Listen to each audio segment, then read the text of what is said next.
বন্ধুর লাশ নিয়ে অ্যাম্বুলেন্সে করে তার গ্রামের বাড়ি যাচ্ছি। সময় কাটানোর জন্য ফোনটা বের করলাম, ঠিক সেই মুহূর্তেই মোবাইলে একটা মেসেজ আসে। আমার সামনেই আমার প্রিয় বন্ধুটি কফিনের মধ্যে লাশ হয়ে পড়ে আছে। মেসেজ করেছে আমার সেই মৃত ফ্রেন্ডের গার্লফ্রেন্ড অবন্তী। আমি মেসেজগুলো পড়া শুরু করলাম। ফাহাদ, আমাকে মাফ করে দিও। আমি যেই বাবার চোখের দিকে তাকিয়ে কখনো কথা বলতে পারিনি, সেই বাবা যখন অসহায়ের মতো আমার সামনে দুই হাত ধরে কান্না শুরু করতে লাগলো, তখন সেই বাবার ভালোবাসার কাছে আমাদের ভালোবাসা হার মেনে গেল। তাই আজ 11 দিন ধরে আমি অন্য মানুষের স্ত্রী। তোমাকে কথা দিয়েছিলাম জীবনের শেষ সময় পর্যন্ত তোমার সঙ্গে থাকবো।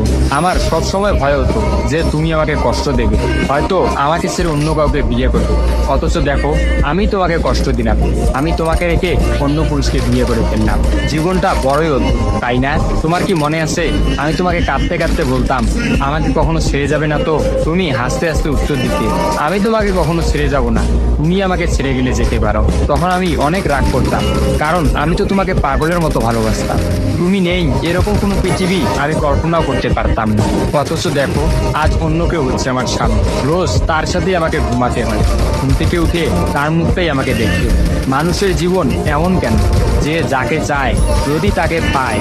প্রকৃতির তাতে কি এমন আসে যায়? কেনই বা প্রকৃতি তাদেরকে কাটায়? হুট করেই সবকিছু হয়ে গেছিল, তাই আমি ইচ্ছে করেই তোমার সাথে যোগাযোগ বন্ধ করতেই আমার নাম্বারটা বন্ধ করলাম। বিয়ের দিন ভাইয়ের ফোন হাতে নিয়ে আমার ফেসবুক আইডিটাও ডিলিট করে দিলাম। তুমি অনেক কষ্ট পেয়েছো আমি জানি, যার সঙ্গে সারা জীবন কাটাবো ভেবেছিলাম তাকেই শেষমেশ কষ্ট দিলাম।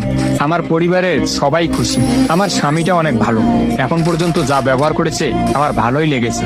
তবে ভবিষ্যতে কি হবে জানি না। তোমার কি আমার সেই প্রথম দেখা হওয়ার কথা মনে আছে? তবে সেটাই যে প্রথম দেখার, সেটাই যে শেষ দেখা হবে, এটা কখনোই ভাবতে পারি। আসলে মানুষের চিন্তার বাইরে যে কত কিছুই ঘটে, তাই না? সেদিন আমি তোমার সাথে 3 ঘন্টা ছিলাম, কিন্তু সেই 3 ঘন্টায় কেউ কাউকে স্পর্শও করিনি।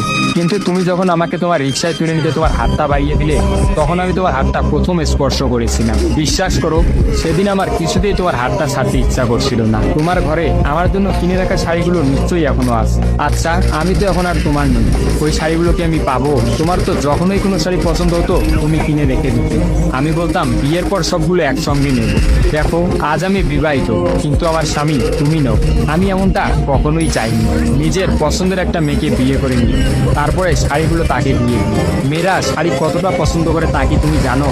যদি না জেনে থাকো তাহলে বিয়ের পর তোমার বউকে দিয়ে উপলব্ধি করে নিয়ে তোমার সাথে আমার অনলাইনে পরিচয়। তাই চিন্তা করেছি কোনোদিনও বেঁচে থাকতে আর অনলাইনে যাব না। আমার নাম্বারটাও বন্ধ করে দিয়েছি।